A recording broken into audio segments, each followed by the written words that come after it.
Voyons maintenant comment nous pouvons en arriver à l'idée que l'amour fait souffrir. En fait, cette idée se base sur notre propre expérience de ce que nous appelons habituellement amour, et nous allons en voir quelques exemples ici après. Si nous avons peur de souffrir, c'est que nous pensons qu'il y a danger. Danger à aimer, que ce danger soit d'ailleurs réel ou imaginaire, nous l'avons vu, peu importe. Mais de quel danger s'agit-il ici ? Nous pouvons penser qu'il y a danger à aimer si nous donnons trop, si nous nous ouvrons trop. Et cela peut d'ailleurs nous amener à la conclusion que nous devons absolument garder le contrôle de nos sentiments. Il y a danger à aimer parce que l'amour implique une ouverture de soi à l'autre. Le cœur s'ouvre dans sa très grande générosité et d'un coup, il n'est plus protégé et il devient fragile, sensible, vulnérable. Alors que si nous ne nous ouvrons pas, nous gardons le contrôle de la situation et nous ne souffrons pas. Si je ne souris pas à la personne que je croise dans la rue, je ne souffrirai pas, je ne serai pas déçu si elle ne me retourne pas mon sourire.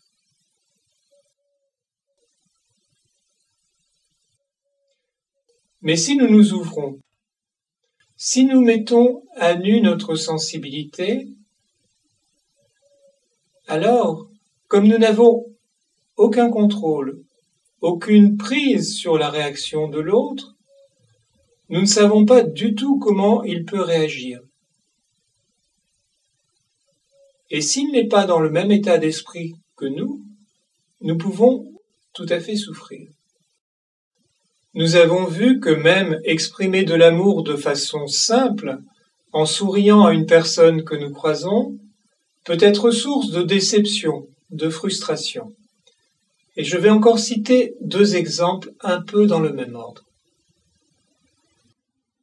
Si je suis très ouvert avec une femme, et que celle-ci, au contraire, se ferme, pensant que je souhaite démarrer une relation amoureuse, alors l'amour que j'ai en moi et que j'exprime sous forme d'ouverture chaleureuse n'aboutit pas à la relation amicale, simple et épanouissante que je souhaitais, et je peux donc en souffrir.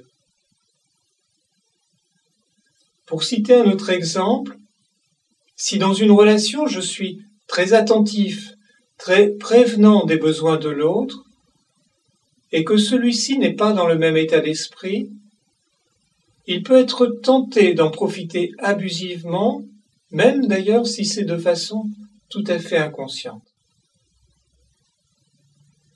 Nous pouvons donc souffrir parce que notre amour ou nos gestes d'amour sont incompris ou mal interprétés. Nous pouvons aussi nous dire que plus on aime, plus on souffre si l'amour n'est pas réciproque. C'est terrible. J'aime une femme, mais elle ne m'aime pas autant que je l'aime. Je peux avoir le sentiment que je ne vaux rien, que ma vie n'a aucun sens. Nous pouvons aussi nous dire que plus on aime, plus on souffre. Plus on aime, même si l'amour est réciproque, plus on souffre de la peur de perdre l'autre. Si c'est mon cas, je peux être tenté de demander sans cesse des preuves, des gages d'amour afin d'être rassuré. Je peux devenir très jaloux. Je peux être tenté d'enfermer l'autre dans la relation afin d'éviter qu'il ne parte. Ce qui est d'ailleurs un excellent moyen de le faire fuir. Nous voyons ici aussi que l'amour entraîne tout un engrenage de souffrance.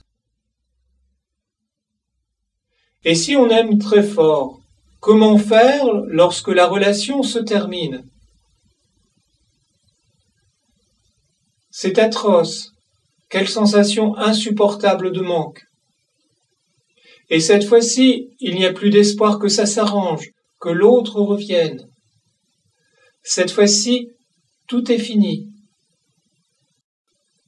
Notre expérience nous a donc appris que l'amour, ou plus exactement ce que nous appelons ainsi, fait souffrir à un moment ou à un autre.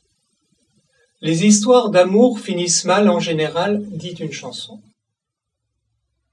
Nous avons donc appris, et c'est normal, à nous protéger, à nous préserver, et nous nous autorisons à aimer dans certaines conditions, dans certaines circonstances, lorsque nous nous sentons suffisamment en sécurité.